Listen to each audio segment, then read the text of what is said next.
Kerja tak apa. Bukan salah kerja. Fashtaril hendak kerja, hendak sibuklah engkau bihajatika dengan segala hajat. Mun hajat gapo? Iktisaban akan sebagai kerja, akan sebagai usaha ala nafsika di atas diri engkau. Dah sebab kita kerja masuk diri. Nampak tak? Tak ada salah. Kita kerja boleh diri kita kerja untuk nafkah bini, kerja untuk sara anak. Tak ada salah ya tak? Nampak tak?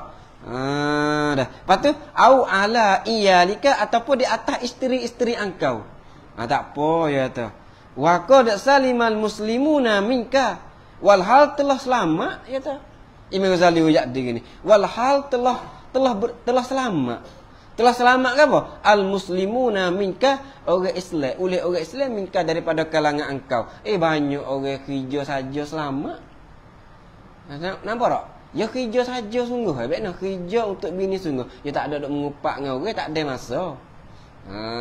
Tak ada masa nak gaduh, nak deki ke orang, tak ada masa.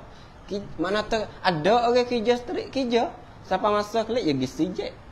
Siapa masa kerja ya kerja.